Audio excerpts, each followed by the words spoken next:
चला धुण्याच्या सोड्याबद्दल बोलूया. तुम्ही घरात हे पांढरे चूर्ण पाहिले असेल. आपण याचा वापर आपले कपडे धुण्यासाठी आणि खराब डाग काढण्यासाठी करतो.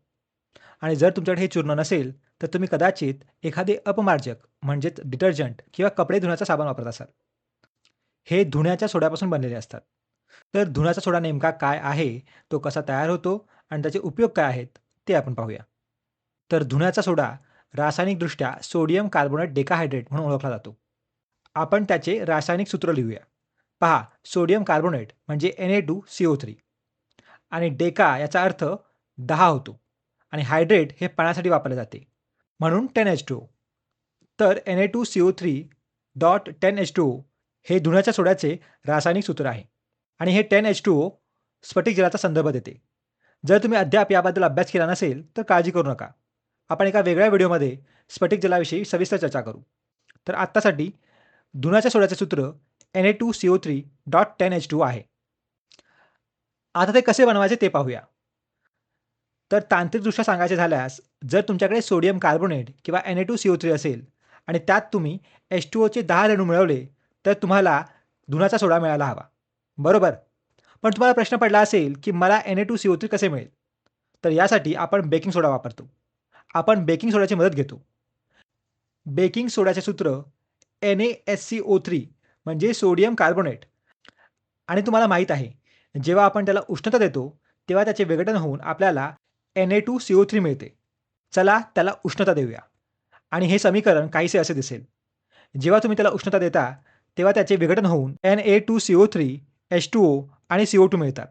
ते संतुलित होतात. तर तुम्ही इथून Na2CO3 वापरू शकता. त्यात पाणी मिळवू शकता आणि तुम्हाला धुण्याचा सोडा मिळेल.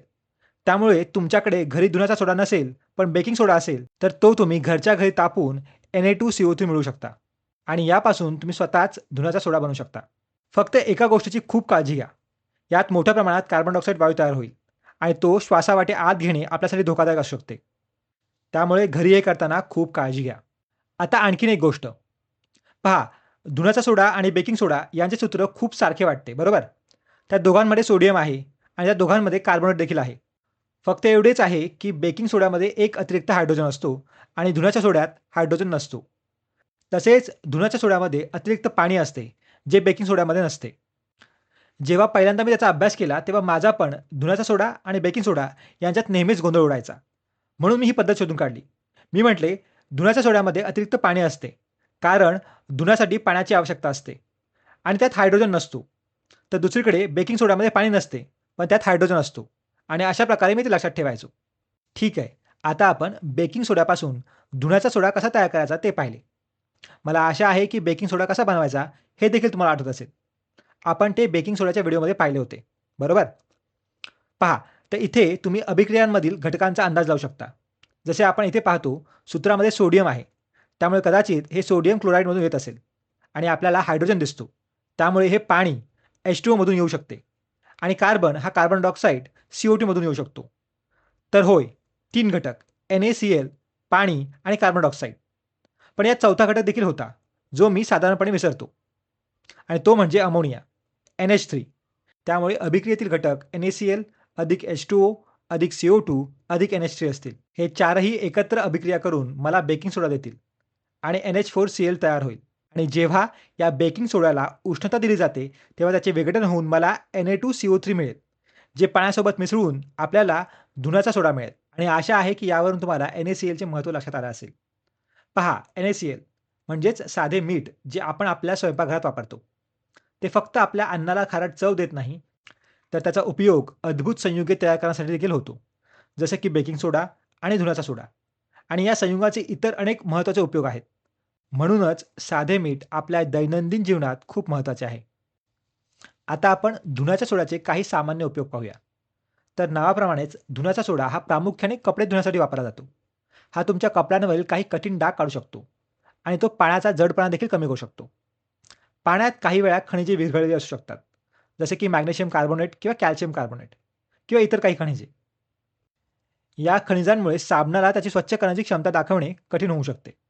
जड किंवा दुष्फेन पाण्यात साबण फेस तयार करू शकणार नाही आणि म्हणूनच तो योग्य प्रकारे वस्तू किंवा कापड स्वच्छ करू शकणार नाही.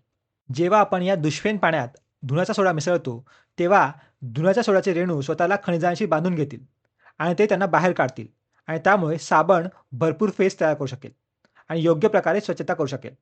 आणि याच कारणांमुळे धुण्याचा सोडा हा कपडे धुण्याचा साबण बनवण्यासाठी वापरला जातो. याशिवाय काच बनवण्यासाठी देखील धुण्याच्या सोड्याचा वापर करतात. मृदू काच बनवण्यासाठी तो सिलिकॉन आणि इतर काही संयुगांसोबत मिसळला जाऊ शकतो. तसेच धुण्याच्या सोड्यामध्ये सोडियम असल्यामुळे काही सोडियम संयुगे बनवण्यासाठी घटक म्हणून त्याचा वापर केला जाऊ शकतो. त्यामुळे दुसरा उपयोग सोडियम संयुगे बनवणे हा आहे. उदाहरणार्थ बोरॅक्स. बोरॅक्सचा उपयोग वस्तू स्वच्छ करण्यासाठी देखील होतो आणि मुंग्यांसारखे काही कीटक मारण्यासाठी देखील त्याचा वापर होऊ शकतो. तर हे धुण्याच्या सोड्याचे उपयोग आहेत. आता आपण या व्हिडिओचा सारांश पाहूया. तर या व्हिडिओमध्ये आपण पाहिलं की धुण्याच्या सोड्याचे रासायनिक सूत्र काय आहे आणि त्यातील स्फटिक जल विसरू नका. आपण एका वेगळ्या व्हिडिओमध्ये त्याबद्दल सविस्तर चर्चा करू. आणि आपण सुरुवातीला धुण्याचा सोडा कसा तयार करायचा हे देखील पाहिले. NaCl पासून बेकिंग सोडा आणि बेकिंग सोड्यापासून धुण्याचा सोडा हे सर्व टप्पे लक्षात ठेवा. आणि आपण धुण्याच्या सोड्याचे अनेक उपयोग देखील पाहिले. मला आशा आहे की तुम्हाला या सर्व गोष्टी आठवत असतील आणि जर तुम्ही यातील काही विसरला असाल तर तुम्ही मागे जाऊन पुन्हा व्हिडिओ पाहू शकता.